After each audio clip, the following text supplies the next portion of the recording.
Hello friends, we are sitting in our newly cleaned apartments. I got everything, okay, I didn't get everything taken care of, but I got mostly everything taken care of.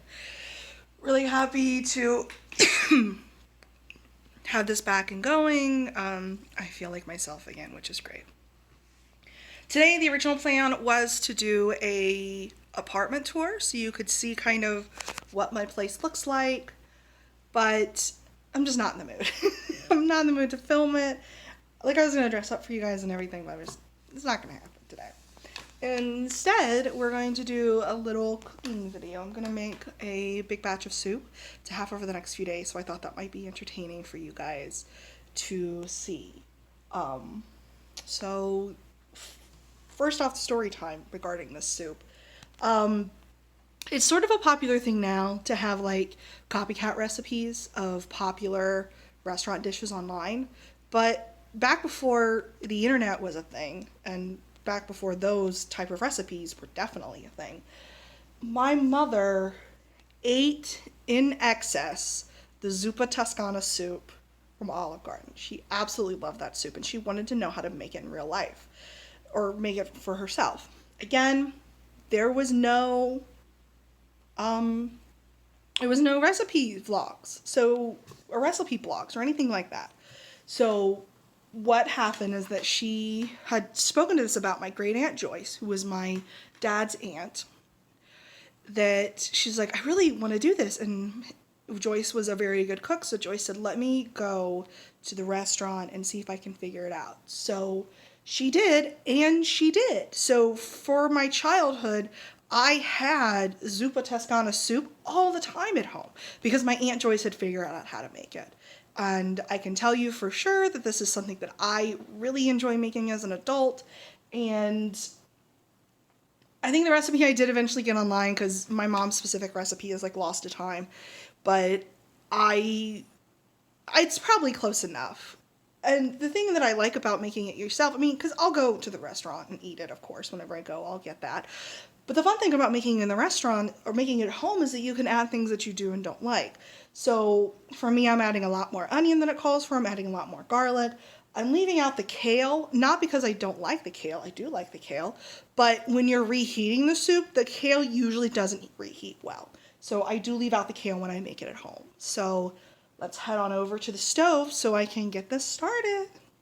So here we have our ingredients. We have some very thinly sliced red potatoes. These are, I think you can use any kind of potato, any kind of that's going to hold shape. You can use russet. I just use red because I think they hold their shape better. We also have one medium-sized and two smaller-sized onions chopped up. I had a shallot in the house for some reason, so I went ahead and chopped that up, and I like to leave this in the little rings because I feel like that gives it a cool texture when it's done. We have not a whole bulb of garlic, but close to it because I like garlic. We also have a chunk of Kerrygold. We have some heavy whipping cream. We have 3 pounds of premium pork sausage from Aldi. The recipe that I work off of calls for 2 pounds of pork sausage, 1 pound of bacon, but I don't particularly care for the bacon in here. It doesn't really add anything to it for me, but I still want a lot of meat, so we're going to do 3 of those. And then I have 2 containers of homemade chicken broth. It looks kind of questionable right now because this was just taken out of the freezer like day before yesterday, or even yesterday, I think. So it's still kind of chunky, but when we melt it, it'll get there. So we have all of our ingredients prepped. I have all these little prep bowls in my apartment so that I can have everything ready. So the first thing we're going to do is we're going to brown or cook the onions, scallions, or what's that called? I forget already. We're going to cook these guys. We're going to cook basically the root vegetable types things because we want them to be nice and soft when we add the pork sausage. So the very first thing that we did was that we added some olive oil to the bottom of my stock pot. This is You probably don't have to have olive oil in there. I do just because I don't want things to stick. I will recommend getting a high quality olive oil whenever you make anything, really. This stuff looks cloudy, but it is amazing. It's incredible. It tastes great. It's from a local butcher shop that they have a refillable container that I can bring, or like a refillable station where I can bring my own container, which is great. So we're just going to grab our onions. It's not quite hot, but we'll get there. We're going to have onions. These guys, who I can't remember the name of currently. And then my garlic. I'm going to scrape that bowl out. We're going to add all those guys together. We're going to get our handy dandy wooden spatula, which is great for this sort of thing. We're going to mix all those together. Some of my onions didn't get chunked appropriately. Oh, that should go in my... I should go in there. This is just my trash. So we're going to let these go for a little bit until they get nice and soft. And we're going to cook just till the onions become translucent. And then we're going to add our pork. So these guys are more or less cooked. I also put some salt and pepper in there. I unwrapped my sausage. Let's see if we can't... Oh! That went well. I think that you're supposed to cook the sausage separate and then drain it, but I kind of like that this is a one-pot recipe, and if I have to smooth some, I just give them some fat, no big deal. So we are pretty much there with the sausage. It's not totally cooked. I can see definitely some little bits of pink, but it's going to cook in the next step some more, so we don't have to worry about it as much. So we are going to grab our potatoes. Don't you guys love how my kitchen was clean like yesterday? Dump that in there. I think that's the eternal struggle with kitchens, though. Those are in there. Now we're going to take our broth, and like I said, these don't look very appetizing because they came from the freezer, but they're fine. Dump those in there. We'll get the rest of that. Dump the other one. And then we're going to cover the rest of whatever we have left over with some water. So I will do that.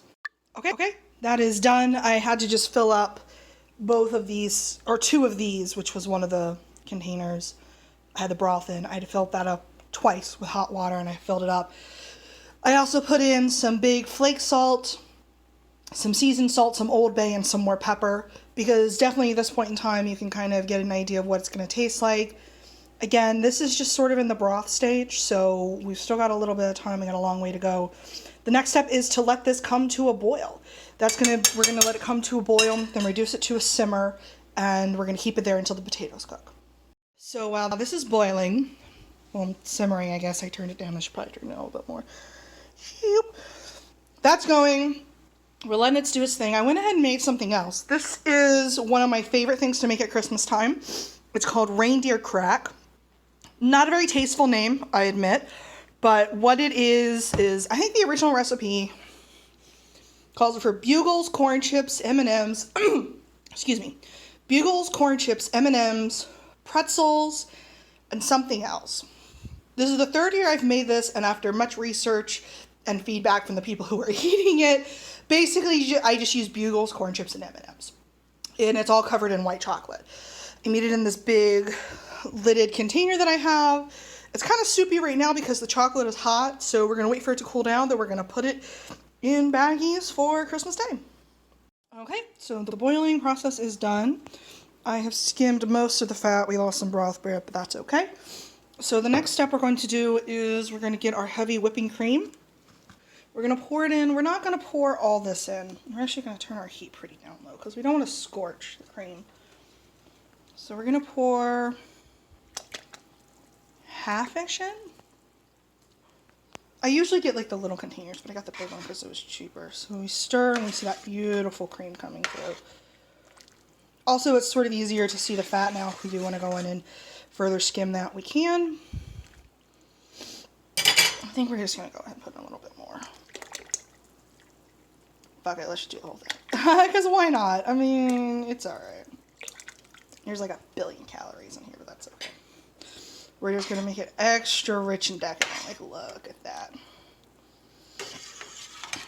And then after that, we're just gonna grab our Kerrygold butter. We're just gonna grab the entire thing, make it extra rich and decadent, and just stick that in. So we're gonna let this kind of stay at this low temperature and let the butter melt and the cream assimilate.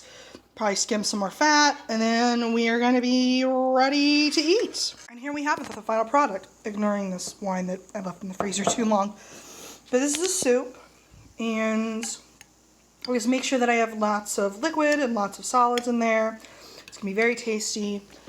As you can see, the butter tends to rise to the top, so I'll just make sure that that's mixed in when it gets a little bit cooler so that it'll disperse nicely. I'm gonna let this sit on the stove now for about an hour, maybe a bit more, just till it's cool enough to handle. And then I'm going to portion it out into my food prepping containers. And then we're going to be able to put this in the fridge and have it for the next several days. So that was exciting. All right, we ate our dinner. We had some wine. And I've got some water here that we are drinking. I think we're going to put this video to bed, do some editing, of course, and then watch The Witcher, which I've been watching, which is very good. I'm going on to the 4th episode. I'm trying to like make it like an occasion. So I'm not trying to like binge watch it all at once. I want to really enjoy it. So I'm only watching 2 to 3 episodes a day. Not 2 to 3 episodes a day, 1 to 2 episodes a day. So 2 to 3 episodes is binging. We're gonna watch probably another episode or 2 tonight and get to bed early and be ready for a day tomorrow of doing nothing. I don't know why I have to get up early. I don't even have to be at work in the morning. But I just wanted to pop in and say thanks for... I know this wasn't a good video. I'm sorry. I tried my best. This is my first recipe, and since I don't have a proper setup like a lot of cooking channels do, it's probably not very good, but I'm getting stuff out there and I'm working on it. So thanks for watching. See you guys tomorrow.